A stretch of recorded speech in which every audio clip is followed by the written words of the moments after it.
उत्तर प्रदेश आजीविका मिशन कर्मचारी यूनियन और समस्त जनपदों द्वारा ज्ञापन सौंपकर पूर्व चेतावनी के अनुसार अनिश्चितकालीन कार्य बहिष्कार का ऐलान कर दिया है। आज आंदोलन के 11वें दिन भी 75 जनपदों को एक साथ कार्य बहिष्कार पर रहने से ग्राम्य विकास विभाग द्वारा संचालित यह योजना अपनों की ही बेरुखी से हंसिए पर नजर आ रही है, क्योंकि दूसरी तरफ उत्तर प्रदेश राज्य ग्रामीण आजीविका मिशन ने समूचे प्रदेश में इस योजना को बल देने वाले समस्त जिला मिशन प्रबंधक, ब्लॉक मिशन प्रबंधक, कंप्यूटर ऑपरेटर सहित समस्त मिशन कर्मी कार्य बहिष्कार पर है और अपना डेरा आंदोलन स्थल लखनऊ के इको गार्डन में एकत्रित जमाए हुए हैं। आपको बताते चलें कि आंदोलन को तेज होता देख मिशन मुख्यालय के आला अधिकारियों ने मिशन मुख्यालय में 2 बार वार्ता करके यूनियन के प्रदेश अध्यक्ष योगेश मोघा की अगुवाई में प्रतिनिधि मंडल को कार्य बहिष्कार को खत्म करने हेतु दबाव बनाया जा चुका है। लेकिन यूनियन के प्रदेश अध्यक्ष ने साफ तौर पर कह दिया है कि जब तक धरातल पर हमारे लंबित लाभ हमें प्राप्त नहीं हो जाते तब तक हम पीछे हटने वाले नहीं हैं। हालांकि मिशन मुख्यालय के आला अधिकारियों का कहना है कि समस्त मिशन कर्मी कुछ वक्त और दे दें और अपने कार्य बहिष्कार को खत्म करके वापस काम पर आ जाए, लेकिन हर बार मिशन मुख्यालय से इस प्रकार के झूठे आश्वासन मिलने से मिशन कर्मियों में रोष व्याप्त है और इस बार कोरे आश्वासन पर यकीन कर लिया जाए इसका उनके पास कोई कारण नहीं है। इको गार्डन में समस्त जनपदों से मिशन कर्मियों का तांता लगा हुआ है और समस्त जनपदों के मिशन कर्मी अपनी मांगों को लेकर धरने पर अड़े हुए हैं। वहीं प्रदेश अध्यक्ष योगेश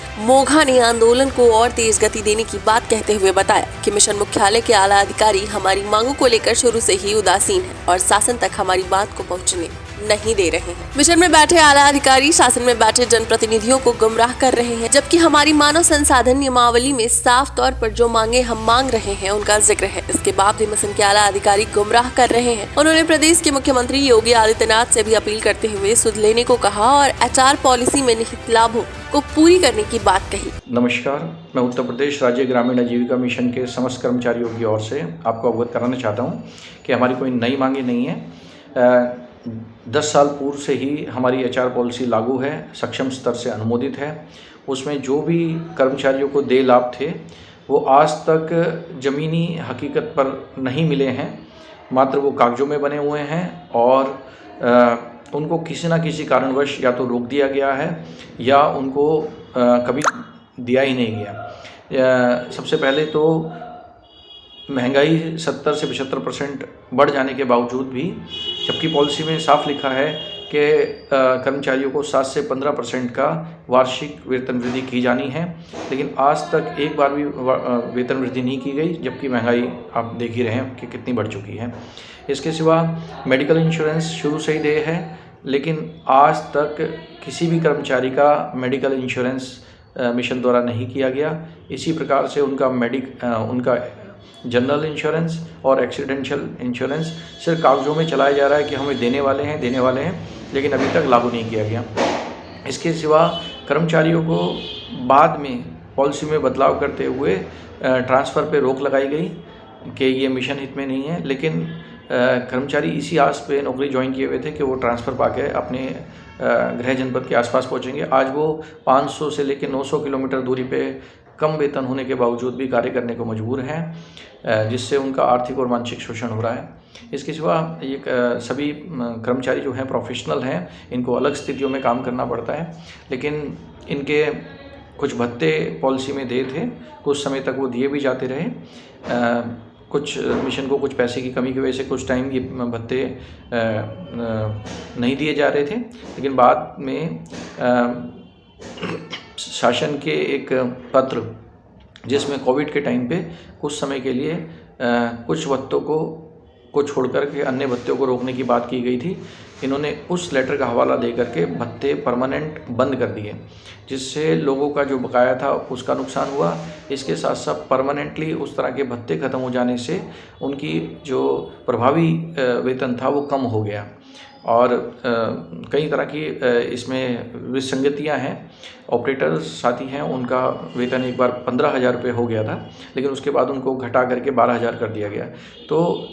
सभी कर्मचारी महंगाई के साथ कार्यकुशलता बढ़ने के साथ अपनी सैलरी में इजाफा करा पाते हैं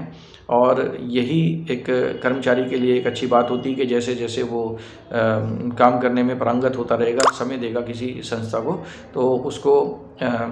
उस कौशल का लाभ उसके संस्था के सिवा उसको भी मिलेगा। लेकिन यहाँ उल्टा हो रहा है, जैसे जैसे आप एक्सपीरियंस होते जा रहे हैं वैसे वैसे आपका प्रमोशन की जगह डिमोशन होता जा रहा है। आप 10 साल पुरानी सैलरी में जब महंगाई बदल गई हो तो आप उस सैलरी पे कैसे काम कर सकते हैं। इन सब चीज़ों को, ये बातें हमने लगातार उठाई हैं, हर मंच पे उठाई हैं, लेकिन अधिकारी हमारी मांगों को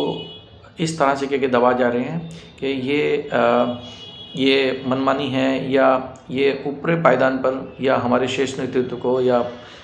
एग्जीक्यूशन को ये दिखाते हैं कि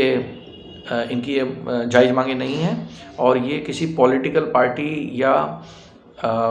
किसी राजनीतिक पक्ष के साथ हैं या आपके विरोध में हैं और इनकी नाजायज़ मांगों को लेकर के लामबंद हैं। लेकिन हम आपके माध्यम से बताना चाहते हैं कि हम प्योर सभी लोग कर्मचारी हैं। हमारे कर्मचारी के अपने जो हित हैं वो हित हमारे रोक दिए गए हैं। उन्हीं के लिए हम लोग 30 नवंबर 2023 से इको गार्डन में धरना दे रहे हैं। हमारे साथ कोई पॉलिटिकल सपोर्ट नहीं है, कोई पॉलिटिकल पार्टी से हमारा कोई लेना देना भी नहीं है और हम सिर्फ अपनी चुनी हुई सरकार से, जो भी सत्ता में है हम उसी से मांग करेंगे। हमारी जो चुनी हुई सरकारें हैं, जो हमारी सरकार हैं, वो हमारे लिए काम नहीं करेंगी तो हम किसके पास जाएंगे। अब देखना यह है कि आखिर कब तक प्रदेश सरकार इनकी पीड़ा को सुनती है और इनकी सुध लेती है। Desk report, अडल TV.